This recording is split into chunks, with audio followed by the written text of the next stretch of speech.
And this is how important. I'm gonna let someone else tell you why shopping this way is the best. Because he said, look, he saved. I said I said you're saving over 20 grand with the discount and the rebate. But the only way to know is this the best deal is to compare to the other offers. Because again, I don't know if you could look. I sold a Maybach back in 2015. It had a $20,000 rebate on it. So I don't know if the rebates is 15. What if they got a $20,000 rebate on that? Now that was a $260,000 vehicle, but still, you just never know. So I said, if you're going to compare it, you're going to compare offers. He said, yes, I got about 15 quotes. He said, I couldn't find anything under MSRP. He ended up expanding his search to 150 miles to find this deal. So he's driving probably 100 miles somewhere. I doubt it's all the way 150 miles, but maybe he's driving 100, 120 miles. But look what he's saving, 20 grand. So we don't do local because you only buy your car once every couple of years. So you buy your car from who makes you the best offer. You service your car from where it's the most convenient. Yeah, we drive to get our deals because most of the time the dealers that are near you, they feel like they own you anyway. So when they see the zip code, they think, oh no, we don't have to make, this person's local. This person's 20 miles away. No, we're not gonna do nothing crazy. But when those people who are 100 miles away from us see us pop up on their computer, and they're like, oh wait, we could take a deal from our competition. All right, let's do this. Sometimes they'll beat the deal that your own local dealer won't get. Your local dealers are charging you the most money. Local dealers are hands down most of the time charging you the most money. Everybody close to you, because they just like you close. You ain't gonna shop. The statistics show you shop 2 dealers before you make a deal. That's what the statistics show. Look, right here. Let me show you something. When I tell you, look, no offense, I wouldn't be trying to help you if I could, but I gotta keep it real to you. This is all stuff we know about you. Does the average person visit before buying? 39% future car buyers plan to visit at least 3. They won't, because the actual statistics show 4.2 websites a person visits, and then it's 2. It's actually 2. Hold on. Let's see where it's at. Only 1 in 3 potential. The answer's 2. I ain't gotta tell y'all. People say, oh, I plan to visit 4 dealers. You ain't visiting no 4 dealers. You're gonna get tired. Time you get to the 3rd one, you're gonna be like, okay, this is getting old fast. I mean, we could get it over with. 2 is the answer. So if the industry knows that you visit 2 dealers before you make a deal, why would I give you a great price? So when you're using what I'm telling you to use, and you're sitting at home and you're talking to 25 dealers, you have 25 dealers in your inbox. When you're sitting at home and you're looking at all the used car market in a 150-mile radius of you, oh, now you're not the normal shopper. The normal shopper is going to get the normal deal, market value or over market value. That's what normal shoppers get, depending on how bad you are, over market value, depending on how unaware you are. But market value, over market value, that's normal. People with strategy, multiple dealers getting bids, below market. That's the difference. We shop wide. This local is dead to us. Local is dead to us, and it should be dead to you. I want you to kill it. All right? Kill that whole mindset. I don't need to buy my car locally. I'll drive into the next state. I remember Shonda last year, California, she bought a Volvo, and she said to Sean, she's in our group, she said, everybody in Northern California, she said, my best deal, I think she was saving like 3 grand off MSRP. And she's like, but it's a dealer in Southern California, though, that's taking like 6 grand off of me with my Costco rebate. I said, okay, what you gonna do? She said, I just bought a plane ticket, $79. said, there you go. That's what I would have did. That's a sweet plane ride. I'm taking a plane, $79 to save 3 more grand than my local dealer was going to give me up here. Sweet plane ride. So local's dead to us. We go where the money is, and we enjoy that ride home. Nothing like driving home for an hour knowing you just saved a ton of money. So that's it, y'all. We've been on for about an hour and 15 minutes. We like to keep these shows right around there. In my bio, I do have the link to when I'm going to be live next. So I'll make sure that, as long as we keep doing these live shows, again, it's going to be up to you guys. If you guys continue to show up, if you guys continue to tell your friends, then we'll keep doing the shows. But if not, we can certainly do the broadcast, because the broadcast, people get value out of them. So we've seen it, for the last 3-4 weeks since we've been testing this, we've seen people get value out of the rebroadcast. So what's the point in Deshone coming live regularly if people are going to sit and watch the rebroadcast? So, but if y'all going to tell people when we live and bring people and share, then certainly we'll keep the live shows going. But the entire show is sponsored by my new digital book, Cars from Home. So if you want everything I teach in one place, you got it right there. We don't hold back on this show. We don't hold back in my social media videos. That's why they're, thank God, continuing to be seen by millions of people. But that's for different types of people too. So whenever you're navigating all my social media videos and you're trying to piece it together, some stuff is in there for high mileage drivers. Some stuff is in there for used cars. Some stuff's in there for leasing. Some stuff's in there for negotiation. Some stuff's in there for how to format your deal. So you're trying to piece all this stuff together. If you say, Deshone, I want this all in one spot, step by step, that's my new digital book, Cars from Home. 7 steps to saving time, money, and avoiding dealerships. And you can get it for 75% off in my TikTok bio, in my Instagram bio, or in the comment section on Facebook and YouTube. Also in my bio is a link, and we'll put one in there in the comment section as well, is a link to my masterclass that I did. It's called Everything You're Doing Wrong, Buying, Selling, and Leasing Cars. So that's an on-demand class. You'll need about an hour. We go very deep on leasing versus buying there with scenarios.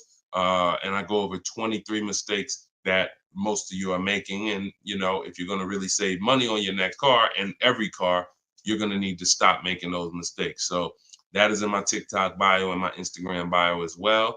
And you can certainly just get in where you fit in. I make the information available. Get it how you want it. Just get it. All right. I'll see y'all on the next show. God bless you.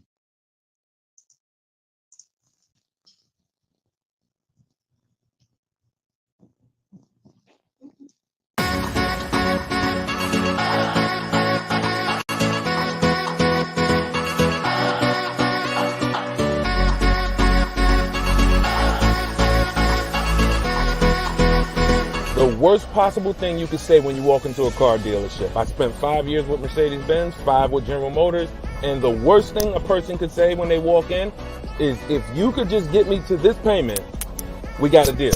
So your loan's probably still like 19, which means you got to pay to get out. You're upside down. It's called negative equity.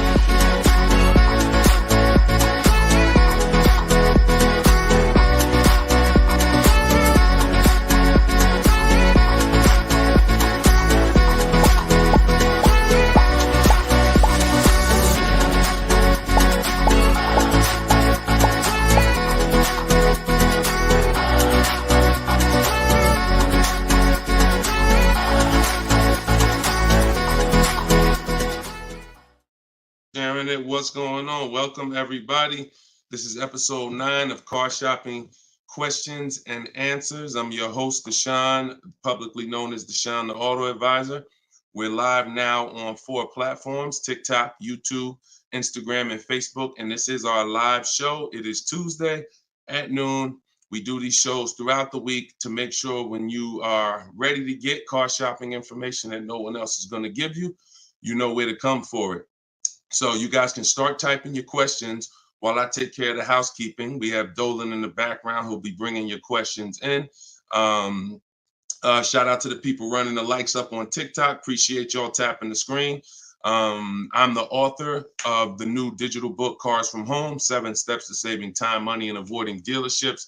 And I feel it's only right to start this show with 2 reports I got, which were great. I had somebody write us and talk about the deal they got on this 2024 Mazda CX-90. MSRP was $44,820. They got a $6,500 discount from home. Shout out to you, Tiffany. I appreciate it. This is what we do. And when we think, when we launched this live show a few weeks ago, my plan was to, my prayer rather was that people would take the book, use the book, write me your success stories so we can feature you here and feature your deals. These are below market deals. These are not advertised deals. And she got this by handling the process from home, getting multiple offers like we teach. We also had Barrett write his review on Goodreads. So we were 4.94, almost 5 stars.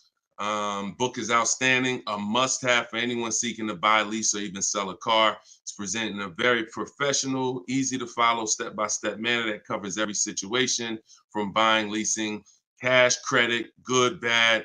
Although I purchased and leased several cars in my lifetime, I learned new tactics to obtain the best value for my money, and it even has a wish list, yes, to help you separate your wants from your needs. Come on, Barrett. Appreciate you so much. Everybody who wants to get your copy of Cars from Home, it's normally $97, but for the next 30 minutes, you can go to my TikTok bio or my Instagram bio, or we have a comment pinned for you guys on Facebook and YouTube, and you can get your book for 75% off. So you won't pay the normal $97. You'll pay $24. But once that timer hits 0, your price is $97, which is still a great price. So now that the housekeeping is done, we can start with the questions. And if you got the first one, Dolan, feel free to bring it in while I put the banner up for those who want to get their book. Okay, is it better to shop online or in person? Well, you have no leverage in person. In person, you're competing with a person who negotiates every day, 2-3 times a day throughout the week. You're no match. I don't care how good you think you are. The best trained professional is just going to be better than you. And that's because they do this every day. Now, the second reason it makes no sense for you is because from a leverage position, you can't put them against their competition. You don't know where the real bottom is. And so you're going to overpay. And even if you get a good deal, who's done this? Be honest. You leave the dealership and you're like, you think we did okay? You think we could have got a little bit more? Think we could have got a little bit more off? That's called buyer's remorse. That's the seeds of buyer's remorse. Anytime you wonder if you could have got more money off, that's buyer's remorse. So we never wonder, and the way you don't wonder is by shopping online, getting multiple offers from multiple dealers, letting people compete for your business, and then choosing the best one. And if you really think about this, this is how you shop for everything in life. This is how you shop in the grocery store. When we go into the grocery store, we're not looking to try to not overpay for the spaghetti sauce, right? We're not looking at hoping that we don't overpay for the grapes today, or let's use for the potato chips we're going to buy, because we already know there's so many options and there's so many people that are competing against each other to sell us something. And that is how you guarantee your best deal, when you have multiple people competing. So when you are leasing a car or buying a car, you need to get at least 5 bids. When you are buying a used car, you need to be shopping wide. You need to be shopping within 75, 100 miles of you. And that's a minimum. And then you need to be looking at all the websites that have used cars, so that by the time you make your decision, you've seen so many options, so many offers, that you have 100% peace of mind. Now, that's just when it comes to buying the car. When it comes to replacing your car, because some of you know there's a word we don't use, it's a T word. It's 2 words we don't use. One is trade, one is down payment. Because we sell our cars, we don't trade. You never get the most money for something trading it. I don't care what you have. You got a baseball card, you trade that baseball card for something, you're not getting the most money for the baseball card. How do you get the most money for the baseball card? Put it on the market, put it on the open market, and let the buyers come to you and see what the best offer is. Never going to be from a trade. Now, the only time we do have to trade is if you're in a negative equity situation. If you're in a negative equity situation, then, and you have too much negative equity, you're going to need to do a trade if you can't pay the difference. But other than that, you know, these are the things that these are the things I want you to etch into your mind. We don't trade, we sell, get bids. We get, when we get our loans, we get bids. And when we buy our cars, we get bids. That's how we guarantee that we get the below market prices that other people aren't getting. Okay? Go ahead, Dolan. If you got the next question, shoot it up. Okay, this one's from Instagram. What fees are included when you buy a car from out of state? I mean, if you're buying a car out of state, standard fees are, if you are purchasing a car, purchasing, not leasing, standard fees are tax, documentation, DMV. Tax, documentation, DMV. I've worked for a handful of dealers in my life. I've never once had fees that were outside of those fees. Never once. Shout out to y'all running the likes up. Could y'all keep running the likes up on TikTok? And shout out to the sharers. You know we appreciate you. Thank you for sending your friends. Thank you. Listen, you should at least be tagging your best friend. Whoever your best friend is, and hopefully we all have at least one. That's the person you should be tagging. They'll thank you. No one's gonna get mad at you for sharing my stuff with them. I guarantee you that. But shout out to the sharers. I appreciate y'all. So when you are, so that's an indicator. Any dealership that is making up these fees that have run rampant over the last 4 or 5 years, prep fees, marketing fees, internet fees, low jacks, we call that padding the deal. You know, you're just packing on stuff, and what you're doing is you're leaving yourself room to negotiate. We don't like to buy from those dealers because those are 80% dealers. I saw somebody ask yesterday on the show, what's an 80% dealer? We didn't get a chance to get to that question. 80% of dealers will overcharge you. It's a competition. So what you're trying to do is find the dealers who are the best prices. And the 20% are the great people. They're the honest ones. They're the ones who are not afraid to compete. These are the people we want to buy cars from. And so once you find the honest dealer, but you can't walk in to find them. You have to sort for them. Because if me and you are standing next to each other on the street and there's 10 dealers in front of us, and they say to us, 8 of these dealers are overpriced. 2 of them are the best price, but there's no label on them. What's the odds that we're going to walk into the 2 that are the best price? Not really that good, right? But if we're at home and we're talking to all 10 of those dealers at once, we're going to reveal who the 20% is. So that is our goal. Our goal is to always find and buy from the 20% dealers, and we let them come to us through online bidding, through online shopping, never through walking in and dealing. Because if you're dealing, as I said, with a dealer who has padded that deal so much, you go look at that deal and there's $4,000, $5,000, $6,000 in made up fees to pad the deal. There's no amount of discount you can get where you're going to get a below market deal. They've just set it up that way. I could take off $5,000 for you, make you think you won. You're still not below market. So that's the psychological things you have to understand. And that's why we shop from home. All right, shoot the next one up, Dolan. Great question. All right, good question. I see Instagram coming through with some great questions today. Keep typing your questions. TikTok, if my lease is expiring, can I go finance a new car? Is there equity in my lease? Well, the first thing you need to do if you decide, well, first of all, you got a little switched up there. It sounds like you're trying to go from a lease to a finance. That's not usually normal. What's normal is you go from a finance to a lease. Because a lot of you who found out that you're not keeping your cars 8 years, you're breaking the 8-year rule, you're overspending by thousands of dollars because you were taught never lease. So a lot of you have found out over the last couple weeks of shows, or maybe you watch videos, or maybe you went to my masterclass and you found out that was bad advice. Not only was it bad advice, it was very expensive. It has cost you more money than you should even calculate. It doesn't do you any good to calculate how much money you lost not leasing when you're not a long-term person. But that's the more common path, finance to a lease. To go from a lease to a finance is a different mindset. You go from getting cars, paying a very small amount to drive brand new cars, and then transitioning to a finance. So first step, my process is 7 steps. The first step is always to choose leasing versus financing. Good. Thank you, Mr. Silva. I appreciate you. Shout out to everybody tagging on TikTok. Appreciate you. That's the first step. I call that the most important question.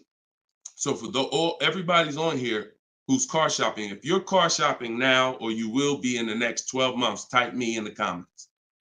Everybody who is car shopping right now, or you're going to be car shopping in the next 12 months, type me in the comments. And I'm going to give you the first word. And I want y'all to always, when you come on this show, be prepared to dialogue. Like, be prepared to dialogue. Have your hand by your keyboard. You're going to learn a lot more engaging in the dialogue than you will sitting back and just listening. Active learners learn better than passive learners. Okay? So now, all of you who said me, I want you to ask yourself, how many years are you keeping the next car? Because this is the lease versus finance question. This is the lease versus buy. I'm not going to say finance because some of you are going to pay cash. This is the lease versus buy question. How many years are you keeping the next car? Gary said forever. Okay, there we go. So that's a good indicator till the wheels fall off. Joseph on Instagram. I see you. Okay, here's the question. 72 months. Okay, that's 6 years. You shouldn't be buying, Frankie. And I'm going to tell you why in 1 second. As long as it lasts. Now, when you want to try to get a little bit more specific than that, because sometimes you'll buy a bad car.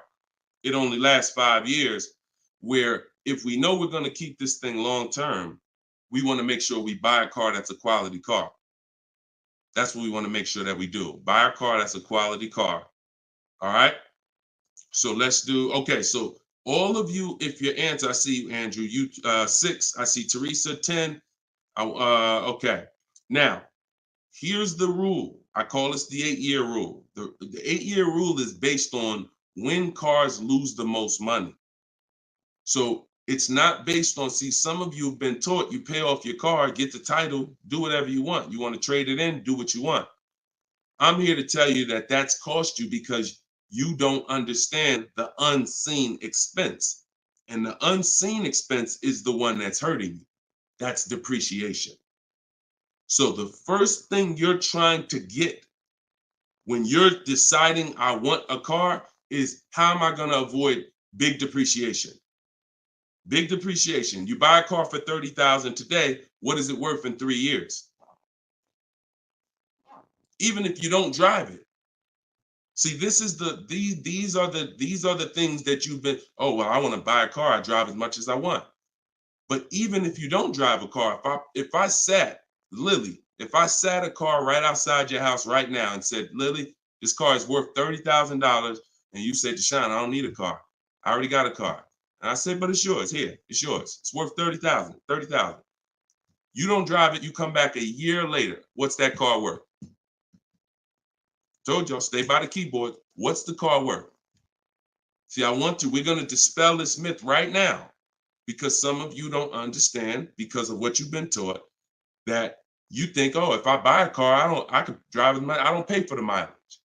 I'm going to show you that not only do you pay for the mileage, you pay even if you don't drive it. See, look, Alvin said 24. Look, didn't drive it 1 mile. Days on Instagram said 24. Look, didn't drive it 1 single mile. That's probably accurate. So think about that. If that's many people will mention depreciating assets. That's a very common word, but we're now going deep on what that actually means. Depreciating asset means I purchase something, I acquire something, whether I use it or not, it's going down in value. If I use it more, it goes down in value more. So the first foundation that you need to get is leasing versus buying. This is why if you don't lease, but you should have leased, there's no way to get a great deal. Because when you get great lease deals, some of you seen Danielle. Danielle got an Audi A3, $44,000 car. She's paying $550 a month, no money down. So that's Danielle. So when you consider what that car would have cost her if she purchased it, no money down, probably would have cost her about $900 a month. $900 a month. Every 5,000 is about $100 a month, depending on interest rates. 5-year loan. So foundation. So what you're trying to do is avoid the depreciation. Y'all know when I break this out, y'all know what this means. Some of you, if you're new here, you may not know, but this is what this means. This is how your car loses value year 2, year 3, year 4, year 5, but then it starts to level out. And what you want to get to, forget paying off the car. You could have paid cash for it. Doesn't change this. Deshone, I got a loan on it. Doesn't change this. This is the actual asset value. This is the car's value. Forget the loan that's attached to it. This is the car's value. So your goal in purchasing, if you want to avoid this, see, some of you buy cars, trade them in here. Trade them in here. That's 2 years, 3 years, 4 years. You're trading the cars in when they have lost the most value. And that's a losing formula. Now, there's 2 ways that we avoid this. One is long-term ownership. Who has a car outside? They've had it for more than 8 years. More than 8 years. Type me if you have a car in your driveway or in your household, you've had it for more than 8 years. Type me. I see you, Gary. Okay. Okay, I see you, Sergio. All right, more than 8 years. I see you, Twill. Now, this is where you win. Here's why. Your car is no longer losing value like this every year. Now it's only losing a little bit. Now it's only losing a little bit. You beat depreciation. See, the goal with a purchase is to beat depreciation, not pay off the car. You could pay off the car and still lose to depreciation because you replaced the car in the early life cycle. So if you are not buying the car with the intent to keep it long term, 8 years, there's no comparison to a person who's leasing. So there's 2 sides. One is the people like Danielle. One of the people who are like, Deshone, I'm not keeping a car 8 years. You should be shopping for aggressive lease deals, not normal lease deals, below market lease deals. That's what I teach. Or you should be purchasing, getting great deals, below market deals on purchases, new cars, used cars, with the intention to keep them long term. That's it. So that's all step 1. I call that the most important question.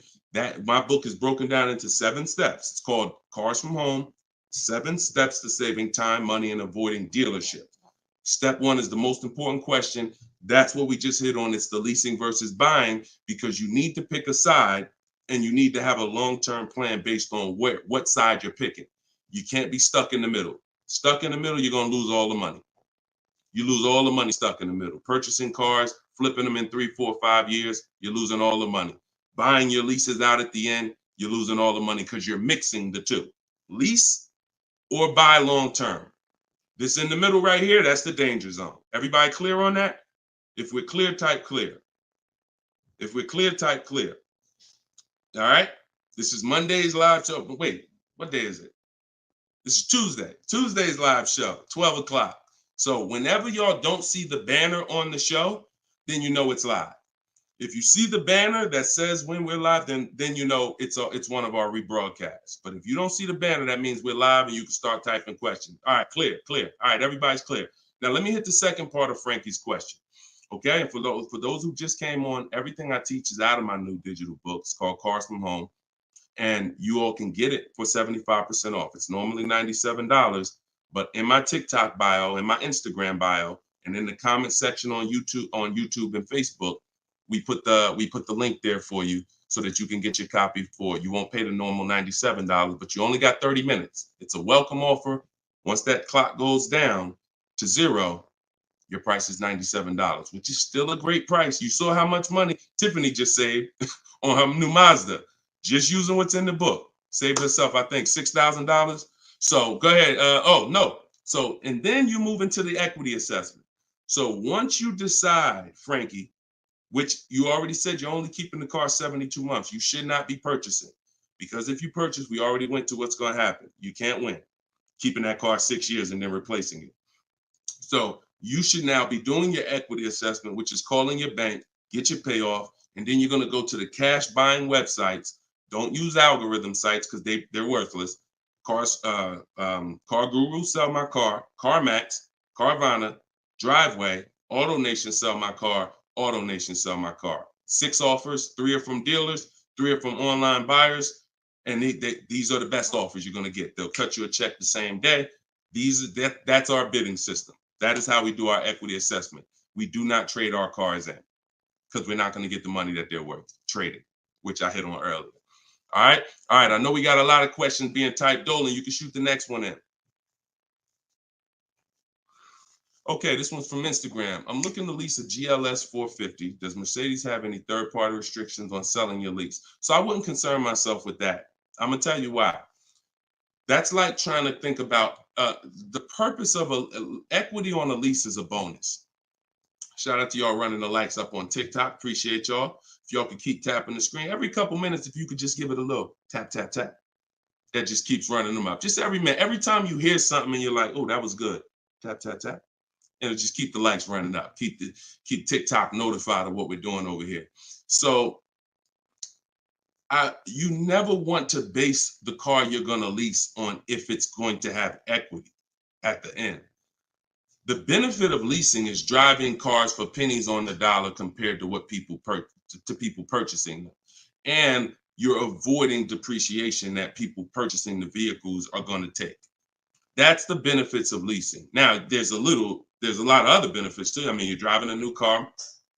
You're under warranty most of the time. Depends on how many miles you drive. So if you drive, 12,000 miles a year, most bumper-to-bumper warranties cover that. If you drive 15,000, maybe you won't have a little bumper-to-bumper at the end, depending on what you choose. Mercedes has a 4-year 50,000 bumper-to-bumper. But the benefits of leasing are what I just laid out. Equity is a bonus. We don't want to look, equity is not something we ever want to base the vehicle we're going to lease off of. It's too many market changes that could affect it. A car could have high resale values now, and then in 3 years it doesn't, which means any equity will be eliminated because of the 3-year-old used car market. So you don't want to shop like that. You don't want to shop like that. Focus on, and what I teach in my book is you're going to pick 3 vehicles. Good to see you, Judith. You're going to pick 3 vehicles because leasing, it's so easy to get a great deal purchasing. So easy. On a new car, forget about it. The bids, forget it. We're going to find the 20% dealers. In my book, I have all the scripts because I don't want you talking. Who'd rather get great deals without talking? Be honest. Who's not a good negotiator? You're not a good negotiator. Type not me. Like you just be honest. I don't ever want you to put yourself in a position where you need to talk. And if you start talking to somebody who's trained to talk and dissect and get information and then tailor a deal, you're going to lose. So in my book, everything is silent. The only people we talk to when we talk to people are managers, because those are different conversations if we need to have them. We're never talking to salespeople besides when we're coming on to test drive the car. We're never talking to salespeople because we just don't know who we're dealing with. So when we're online, we're always typing. That's why I say go online. My strategy is called the 25 to 5. We go online and we contact 25 dealers, go to their website. I have copy and paste templates in there that you just fill in what you want. But if you're going to do it your way, that's fine. But I'm telling you, you don't want to deviate from this format because you're going to get yourself in trouble and you're not going to get the results. You want to be able to connect with a large amount of dealers so that you could get 5 offers, at least 5, because 4 are going to be overpriced most likely, but 1 is going to beat everyone else. So, but when it comes to a lease, there is the lease program that is that the dealer can't control. So we don't know what a lease program is until we shop offers. So there's no way you can look at the residual value. You can look at all this money factor. I know some of you who are in the math, you're like, oh, well, I'm gonna just look at the money factor and see. You can't tell because it can have a high money factor, but it have some good rebates. The only way we know a great lease deal is to shop the market, get our offers, and then if the lease program, if the best offer doesn't get you under 1.5% with no money down, then it's a bad lease program. It's a bad lease program. In which case, we move to another vehicle. So I'm not going to ever co-sign leasing a bad vehicle a vehicle with a bad lease program. I've had all types of people hit me, Deshone, I'm looking at this Range Rover, man, but I did all the offers, and they'll be in the group. We have a private group, and I get to talk to people all around the country about this stuff. So they're like, Deshone, you think I should move on? I'm like, look, you could wait till next month, see if the program gets better, but I'm never going to co-sign signing a bad lease deal. You're paying too much money for a vehicle you're giving back in 3 years. So you're defeating one of the major benefits of leasing. So that's the only reason why we have to have 2 other vehicles that we like when we're leasing. On a purchase, no. One vehicle, pick it, get your bids. One dealer's going to blow everybody else away. But with a lease, you want to have 3 vehicles just in case it's a bad lease program. And if they got a bad lease program this year, maybe in 3 years when your lease is up, they'll have a good lease program. So that's what we do. It's too many cars out here. It's 400 cars out here. 40-something manufacturers competing for our business. Why are we going to get locked on one car? And the reason we're doing this, y'all, is because we're not shopping. You're not shopping. You're not taking the going out for the weekend and test driving cars seriously. You're about to drop 40 grand of your hard-earned money. You need to be, like I teach, shopping and not letting anyone disturb your shopping. If I'm looking for a car, I'll take a whole Saturday and go out or a Monday, and I'll go out and I'll drive 4 cars and be like, okay, that was fun. Don't sit down and don't talk numbers. So let me make that clear. Don't go in there and sit down at the desk and start talking numbers and get a proposal. No. Shop. Once you decide what you want, then we come home and we get our offers from home. All right. Go ahead, Dolan. Next question. All right. When you don't talk, I see a lot of you saying you're not good negotiators. Then you just got to stop talking. Stop talking and start making people bid. You're going to get better deals than good negotiators all day long. Heard you loud and clear on the rebroadcast. I'm here live. All right. Welcome, Jill. Looking for a car now. Profited on a sale, so coming in clean. Need to rebuild credit. Lease cheap car, finance car under 5-6 grand. It depends on where your credit is. If you're in the mid-6, I teach something called, profile over score. So if you have a paid off car, if you have nothing gets you approved for a car like on-time car payments. If you've been making on-time car payments for 2 years, 3 years, you're typically going to get approved for most leases. As long as you're not going from like a $450 payment to a $900 payment. But if I'm in a state where if I'm in that mid 6s, 660, 670, I go for the lease. If I'm in the low 6s, then I go for what I call a smart car, which is the car to set you up to lease. So your goal is to get the least expensive car you can get a loan on, quality car. You want to go small as possible, and small as possible for you might be you need a sedan. You might need 3 rows. But I teach something, and that's what we were talking about when I posted that review that Barrett wrote for our book today. He was like, we get a wish list for needs versus wants, because oftentimes we confuse these. Needs are things you can't live without. I need to have this, or the car's not going to do what I need it to do. I need to have it. Wants are things that you'd like to have, but you can live without. When it comes to getting a smart car, and it's not the little smart car, y'all. I have a different. That's a different meaning for us. It means saving money at the right time. That's what we call smart cars, saving money at the right time. So if you can't qualify for a lease and you want to set yourself up, then the vehicle you get now is super important. The vehicle you get now could either set you back from leasing because you bought too much vehicle, payments too high. You didn't buy a dependable vehicle. It's not going to last. It's going to start having problems. It's going to break down. You might miss payments because of that. These are all the things you want to avoid. This is why I'm giving you these boundaries that you don't, kind of go off of. But this usually happens when you're trying to get too much car. Quite honestly, if I was trying to get a smart car, I would be trying to get the smallest car I could. Drive it for 2 years. Let the family be uncomfortable. Listen, y'all, I know it's tight, but in 2 years, I'm going to get out of this and I'm going to drive off the lot in a brand new lease. So the key is the payment's going to be low because those smaller cars are only 25 grand new, 28 grand brand new. When you get them used, you could get a nice one for about 10. Finance it. You don't have to take a 10-year-old one. So you want to get one that's relatively, good. It needs to last you 2 years or the plan's messed up. So you get the smallest car you possibly can. You drive that 2 years, that's your sacrifice car. And then you flip out of that car. Well, after you have 2 years of on-time payments, you flip into a brand new lease, and then you're leasing new cars from now on. That's what I do, depending on your situation. If you're high sixes, mid sixes and up, I go for the lease. If you're under that, then I would go for the smart car. Okay? All right, keep me posted. Good job. Just having a plan. Having a plan. Go ahead, shoot the next one up, Dolan. I forgot to tell you. Yeah, I see you, Jill, and keep that up. This is a different Jill, I think. This is a means to my dream car. I'm a patient. Yeah, I'm patient. My husband has the needs car. There you go. There you go.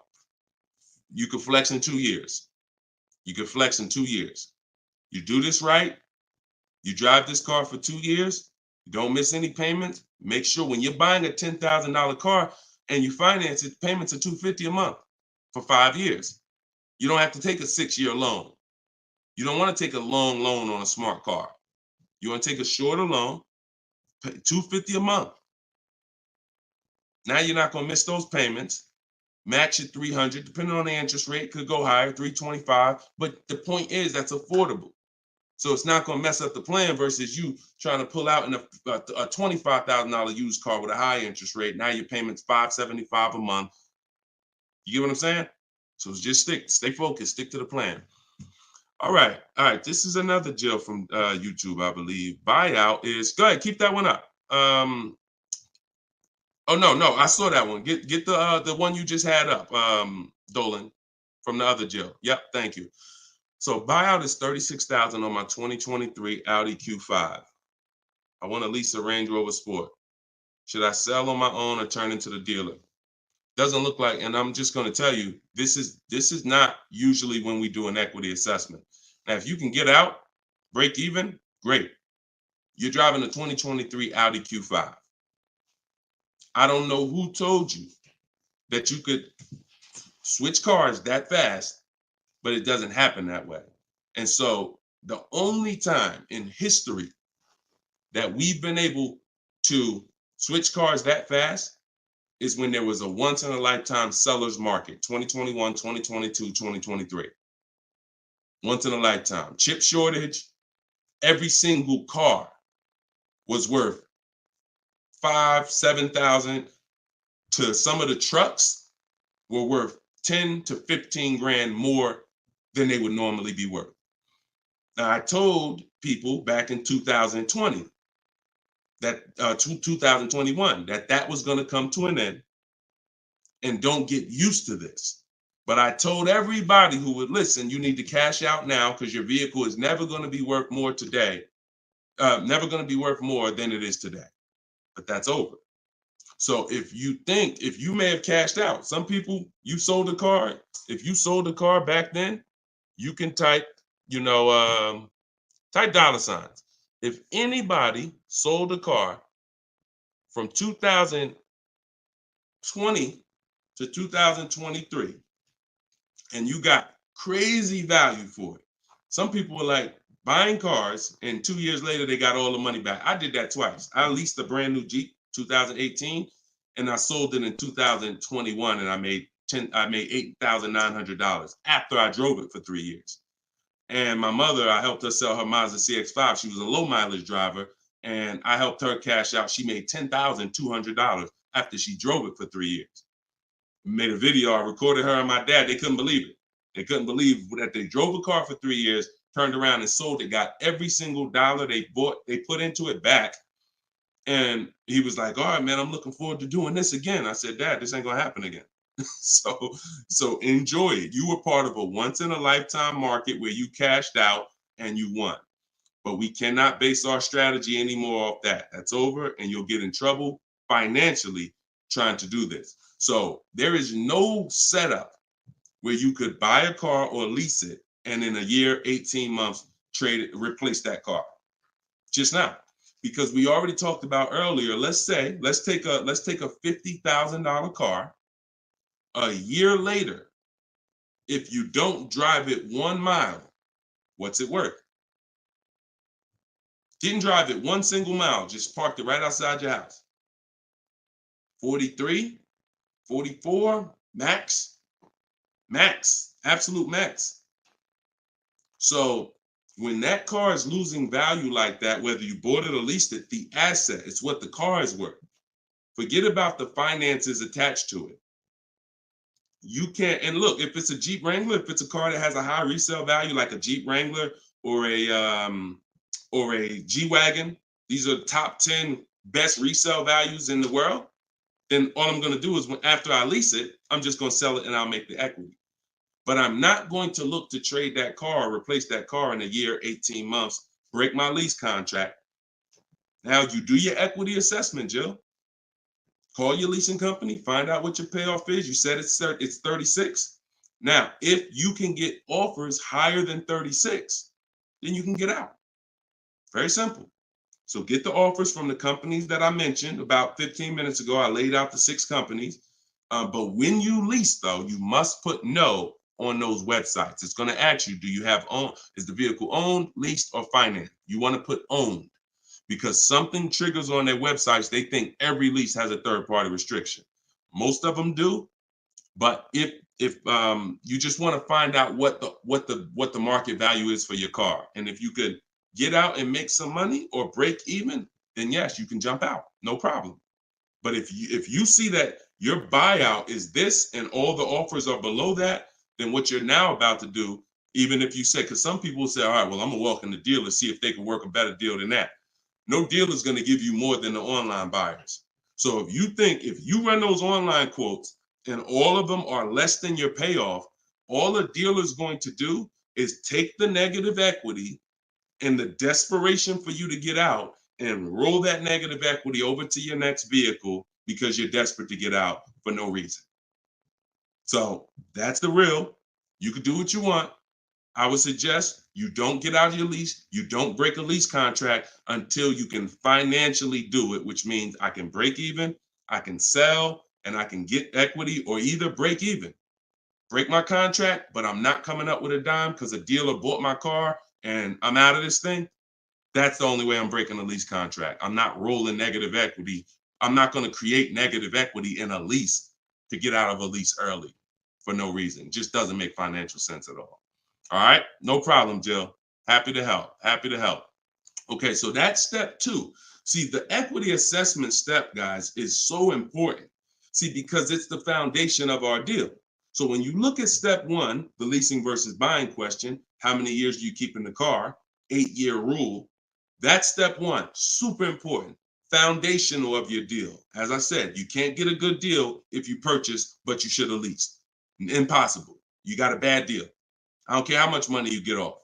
Now, second step is if I have a car to replace, I got to do an equity assessment because I need to know, is this car that I'm in going to be going to prevent me from making a move right now? Too much negative equity, I'm prevented from making a move right now. If I can get out, make some money, now I got some money. I can sell. I can put money in my pocket, put it in my bank. That means it's an asset. It's a blessing to me. So your car that you're in could either hinder you from getting a car or it can help you get the next car. That's why we always do the equity assessment before anything else. All right. I don't know why I'm frozen on Instagram. All right, go ahead back in, Dolan. Next question. Okay, now I'm back. I see. I'm just monitoring Instagram. Okay, and just so y'all know, everything that I'm teaching is out my new book. And look, I want to show y'all this. And before, keep that question up. Look, here we go. Boom. Look at that. 4.94. Thank you to everybody. We're higher now. I think we're up to 35 ratings, 28 reviews. So thank you to everybody who's reviewed the book on Goodreads. Appreciate you. And thank you for everybody who's using it. Make sure you are writing me with your success stories. Show me your deals so that I can post them just like I posted Tiffany's deal. But everybody can get the book. You can get yours for it's normally $97. But as our welcome special, our book launch special, you can get it for $24, 75% off in my TikTok bio for 30 minutes, or my Instagram bio, or in the comment section of YouTube or Facebook. We have a comment pin for you. And if you're watching us on TV, you can use your phone and you can scan the QR code here on the screen, and you can get your copy for 75% off. But once that timer hits 0, if you visited that page and the timer it started, once it hits 0, the price does go back up to $97, which is still a great price. It's a great price either way. And it'll be in your inbox in a couple minutes. Okay, this is from Instagram. I use your template in the book to ask for quotes. Their response is the lowest offer you have received. They are being difficult and giving me their best offer. What's the best way? Use the scripts. It's just conversation. Hopefully you listen and you have a separate email, because you're not going to have intelligent conversation with 5, 7, 10 dealers mixing personal emails. So every part of the system is important, having a separate shopping email. So everything in there is dealers. And now everything they're saying, we have a response for. Every single thing. It doesn't matter. Don't expect 80% dealers to be easy. Expect them to, hey, can we have a conversation? Hey, when can you come in? Hey, this be a whole lot easier if you're here. See, what we already know is we've given them all the information they need to give us a quote. So the best thing, the stages we move through in our conversation with dealers is, who has a car that I want? That's first. Our first set of scripts is designed to weed out the dealers who don't even have a car we want. Nothing to talk about. Nothing to talk about. So there are dealers who won't tell you they have a car. That's why we have scripts. Hey, when can we talk? I'll be handling my whole purchase online. Can you confirm if you have something that matches? Every one of my scripts ends with a question. If you're not going to use my scripts in my book, then you make sure every email you write should end with a question, never a statement.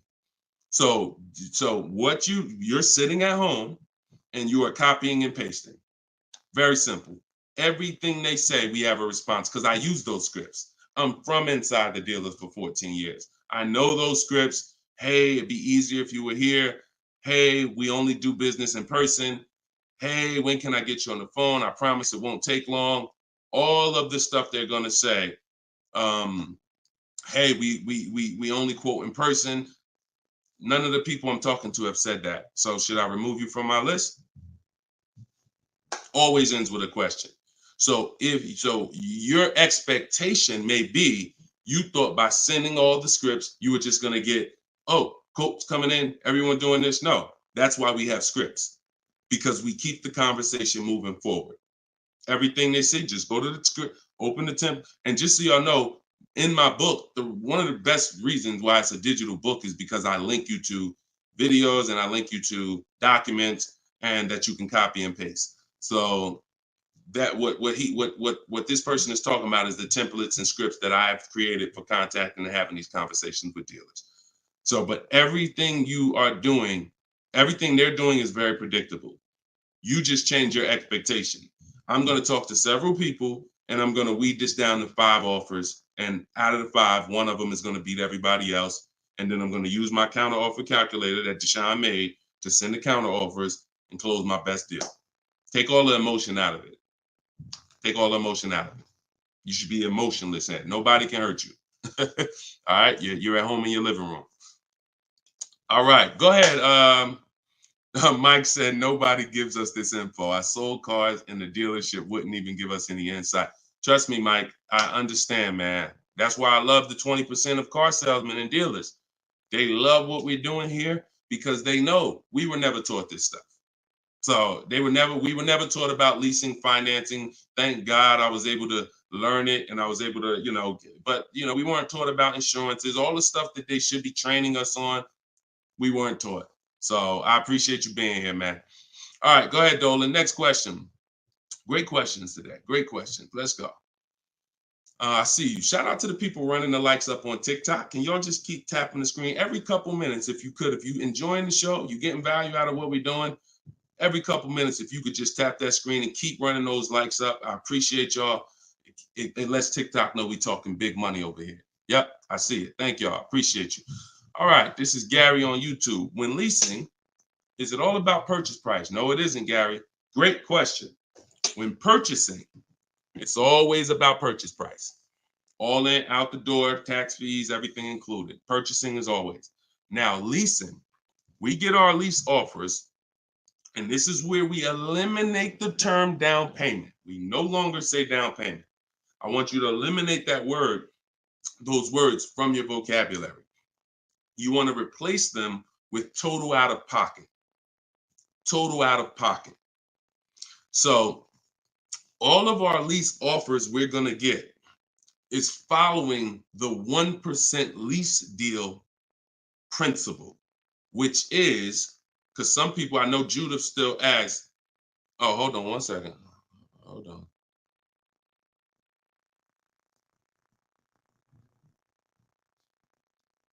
Okay, I think my wife's headphones hooked up to the broadcast here. Thank you for letting me know, Judy. So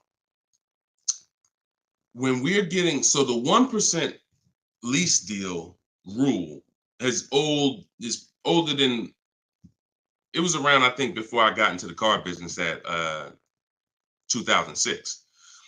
And what it was is, if your lease payment was 1% or lower of the MSRP of the car, you stole a car. Stole a car.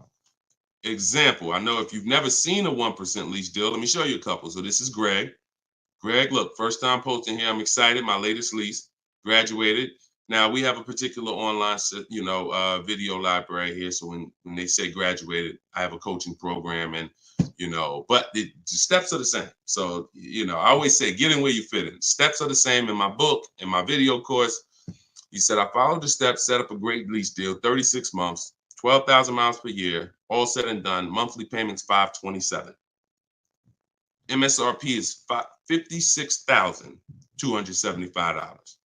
So when you divide the monthly payment into the MSRP, you're going to get a number. Now, when you multiply that by 100, so I'll give you an example. Let me show you how this works.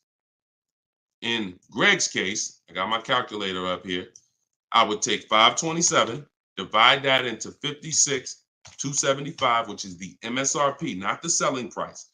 Doesn't matter the selling price. The MSRP is how we gauge the value.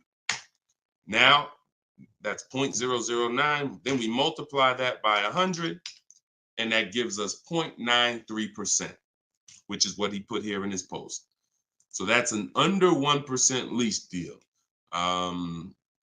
Look, it was a steal. I think someone messed up on the paperwork. No other dealer came close. There we go. Same thing with Frina. Frina just got a Jeep a little while ago. Look, her deal was better than his, my God. But it's a better lease program.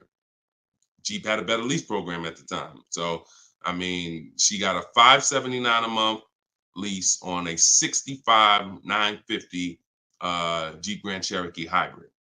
Out of control. So this is how we're shopping. You want to follow the format of the 1% lease deal, which is, I shop with 12,000 miles per year. If I'm doing 18,000, I'll adjust it later.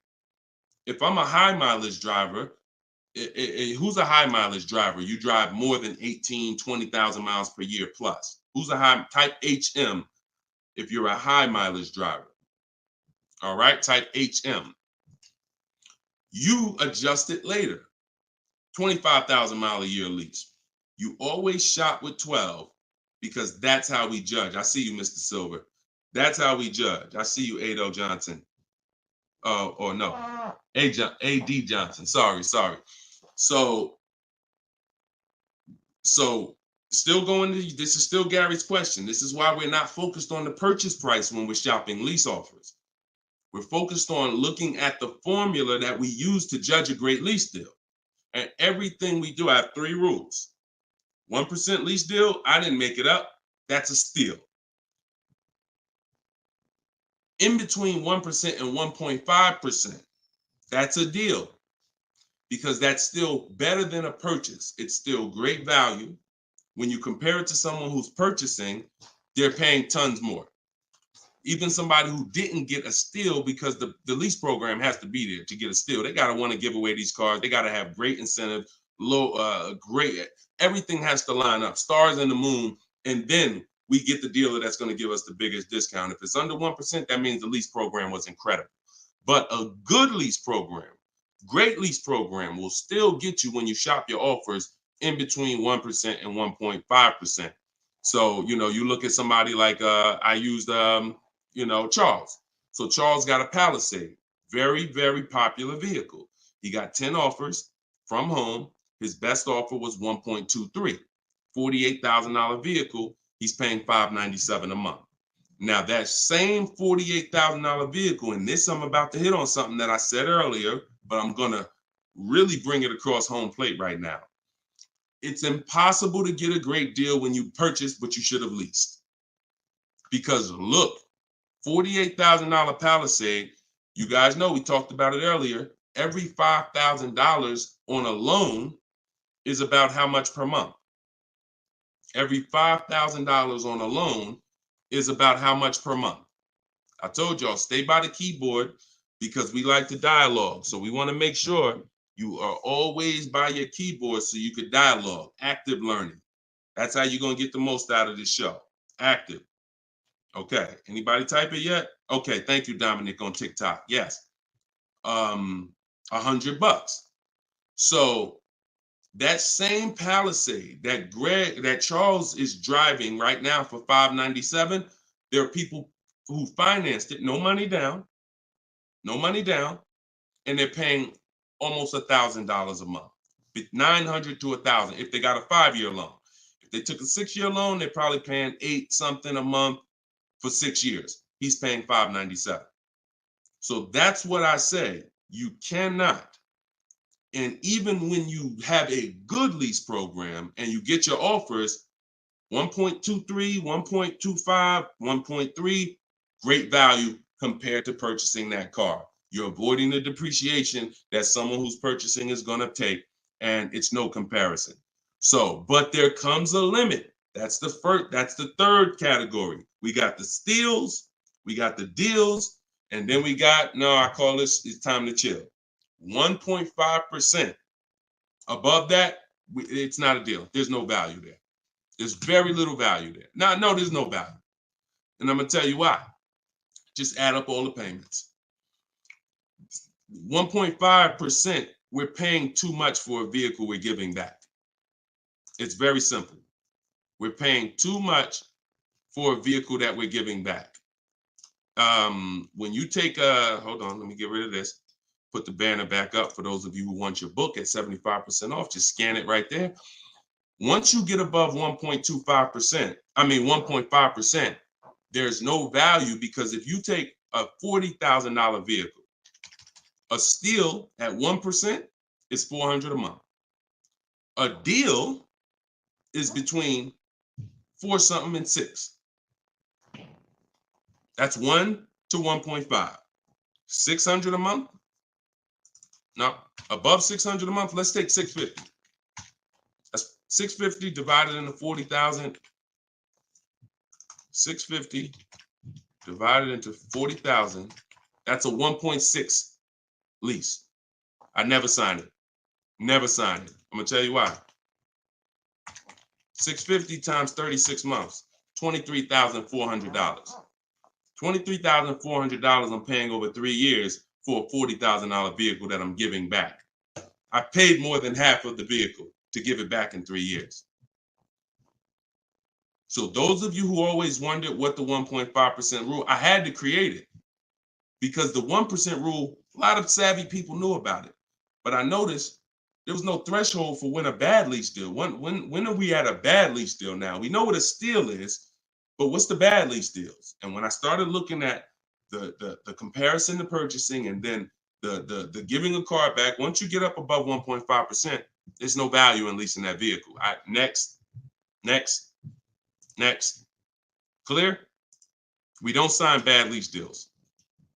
Only time we did that, I'm gonna tell you something. All through the pandemic, I had people making 5, 7, 10 grand. Kid you not, hundreds of them. If they were making that kind of money selling their leases, then that was the only exception. Some of them will take a 1.6 lease, put money down. Some of that big equity they had that they didn't even know they were going to have, they would put it down to lower their payment. But that was the only exception back then. I never co-signed somebody doing it now. Okay? There we go. Gary, Gary, in my TikTok bio, are you on my email list? Send me an email. You want the whole, you just send me an email and we'll make sure we get you in. And that's a special price, and I'll get you the special price to join us. Okay. I don't know how, can we communicate on YouTube? I don't think we can. I think we can only communicate. If you follow me on any of the other platforms, Gary, YouTube, TikTok, Facebook, Instagram, they allow those direct messages and we'll be able to see you. Just send me a message and I'll get you some, I'll have the team find some special link to get you in at the at that price. All right. MSRP, Todd, is always the bottom line. Okay, this is a great question. Hold on. We'll pull another question up, but I want to do Todd's question he just asked right here. He said, do you include freight and handling in the MSRP calculations? That's a great question, very common. Let me show you this. When you are looking at the MSRP, y'all, leases and purchases of brand new cars. Used car purchasing is different. But when you're shopping, we're always shopping based on the MSRP. So let me show y'all this. I'm actually going to save a window sticker right now, and I'm going to bring it onto the show. Hold on. All right, so let me go here. Boom. Check this out. All right, here we go. Hold on. It's loading. Boom. All right. So here's a window sticker. Now, these numbers could be a little confusing. We want to go right there. Right there. Total MSRP is all we care about. Right there. Total MSRP. Because you do pay for destination to get the car from the factory to the dealership. That's included. Like that's we pay for that. So it's no problem. We need to know. You don't want to account for any of these numbers up here before the option. It's always the bottom line MSRP, total MSRP. Now, if you ever see an addendum next to a window sticker, you see a handwritten addendum or a typed addendum that takes this total MSRP and it gives some other stuff next to it, we pay no attention to that. And in my case, if you're using what I'm teaching you, you would never even be talking to that dealer about getting a quote until you got home. So even if you go, the only time we would actually even see that particular dealer, that particular window sticker, is if we showed up to test drive the car and that particular one that we test drove just so happened to have the addendum on it. That's the only time we'd even see it. Quite honestly, it's no way. It's not even something, because we never talk numbers in the dealer. Your leverage is at home. Everything I'm teaching you is your leverage is at home. You can talk to multiple people from home. You can get bids from home. You can put people against each other from home. You're in control from home. You lose all of that sitting down at a car salesman's desk and going back and forth one-on-one. You can see the whole market at home. See, we get below market deals. I want you getting below market deals. There's no way for you to get below market deals without seeing enough offers to know the market.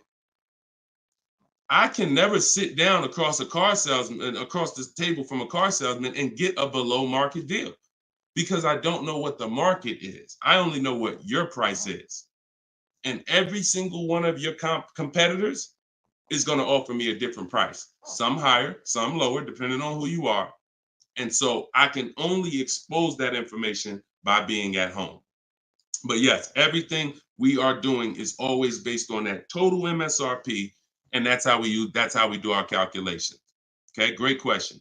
If everybody's getting value out of the show, could you type some dollar signs? Just type a dollar sign if you're enjoying the show so far. So if whenever you see this show, if you see the banner above us, then this is a rebroadcast. But if there's no banner, then we're live. So you can ask your questions, but you can always make sure that I always want to make sure that you guys have access to the live shows so that you can use them. But even the rebroadcast, if you're sitting on watching the rebroadcast, you're going to get the same value pretty much as somebody here live, because somebody's going to ask the same question you had. I can almost guarantee it. So I'm glad. I see a lot of dollar signs. Perfect. I see a lot of dollar signs. If you haven't subscribed to us on YouTube, please subscribe so that you can keep in touch with what we're doing here. And certainly, good job. I'm happy everybody's getting value. Go ahead, Dolan. We got a few more minutes. Post another question. Great questions today. All right, this one's from Instagram. I haven't had any car leases on my credit before. How likely will I be able to lease an $80,000 car? I have great credit. If you got great credit and income, then you could go for it. Great credit and income, you could go for it. Whether you have the car. Now, I'm going to tell you something. Mercedes did not want to be people's first lease. So there are snooty brands out there. I cannot tell you because BMW may not be that way. Audi may not be that way. Range Rover may not be that way, because I think Chase does their leases. So, but when it comes to Mercedes, they didn't want to be your first lease. You really had to have some type of comparable credit. But if you have great credit and you have the income, then certainly I'd be going for a lease. No doubt about it. No doubt about it. Just like the chicken and the egg, you know what I mean? Like, which comes first? Or it's better is the job and the experience. Can't get a job without experience. You can't get experience without a job. So in this particular case, somebody has to be your first, lender, and most of them will. Yeah, most of them will. You know what I do too? One more thing. I have this in my book too. Just so y'all know, every little detail is not left out, because I've been doing this since 2006. I've heard every question, and I knew every question has a place. What I do, if I'm you, is before I even shop for a car, if I don't know for sure, even with great credit, if I could get approved, I would call and I'd ask for the finance manager, and I'd tell him my situation. And I say, hey, look, you know what? I got a 740 credit score. I make this a year. I never leased before, but what do you think? And if a Mercedes finance manager would tell you, nah, it's probably not going to work with Mercedes. But someone else would say, nah, that's fine. So that way you don't even waste your time getting all your offers just to find out that this is one of the snooty leasing companies. All right. All right, there we go. All right, shoot the next one up, Dolan.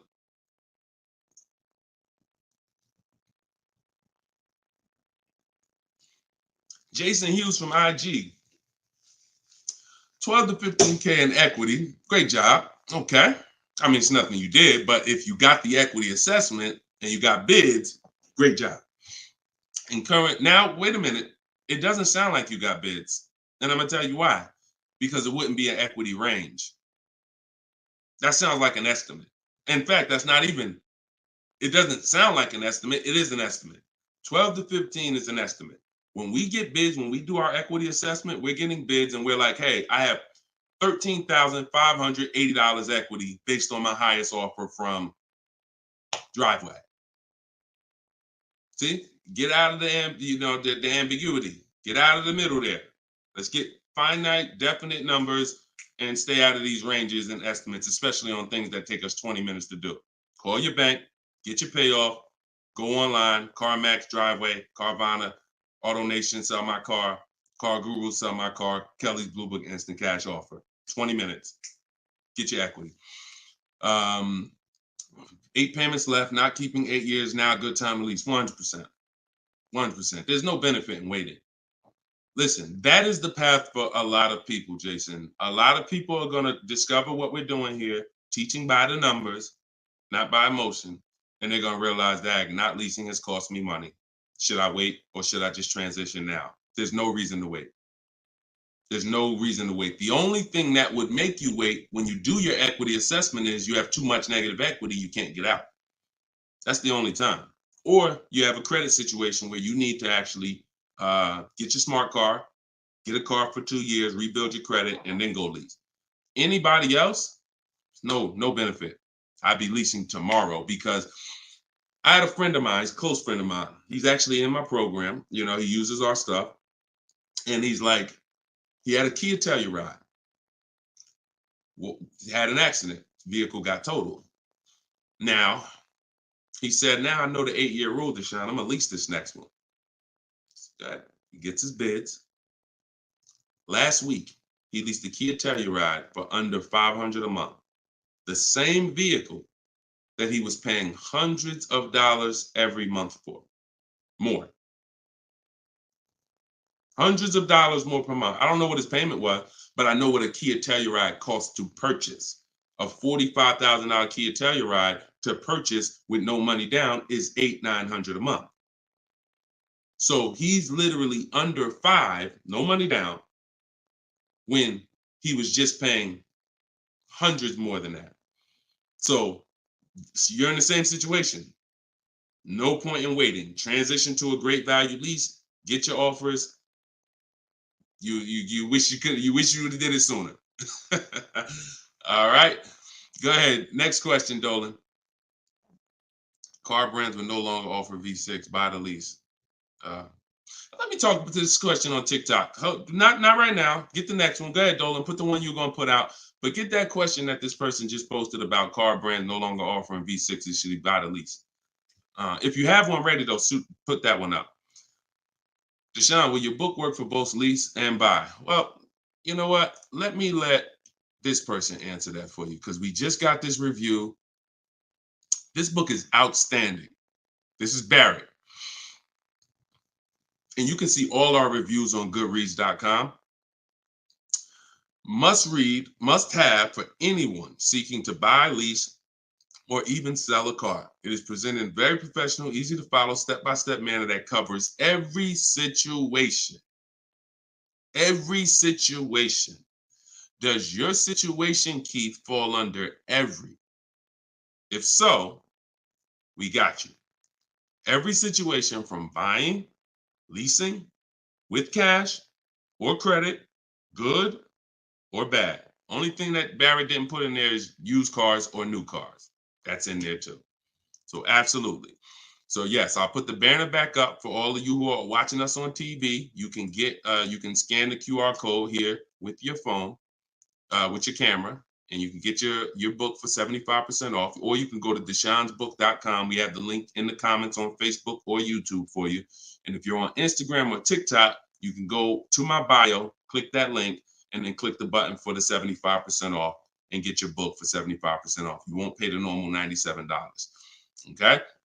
But yes. All right. I have a 2020 Nissan Sentra. This is Key. I don't want to butcher your name, so I won't try. But from YouTube, I have a 2020 Nissan Sentra. Had it for 2 years. My miles are 64,000 highway miles. Okay. I know I don't have equity. I was told don't trade it in. Would be a bad decision. It's true. We don't trade cars in. We get bids. So you need to find out what your equity position is. See, many of you are finding out right now how important the equity assessment is. Whenever you have a current car, equity assessment. So when you call your bank, get your payoff, then you go and you get the offers, you're either going to be in a positive equity position or a negative equity position. Now, if you're in a negative equity position, there's three solutions for negative equity. 2 of them lead to a car, 1 of them doesn't. First is you get all your offers and you can pay the difference because these are the highest offers. So whenever the highest offers are these online bidders. They pay more than car dealers. In fact, 3 of them are car dealers that are bidding. So Kelly's Blue Book, Car Gurus, and AutoNation are car dealers bidding. CarMax, Driveway, Carvana are online marketplaces, used car marketplaces bidding.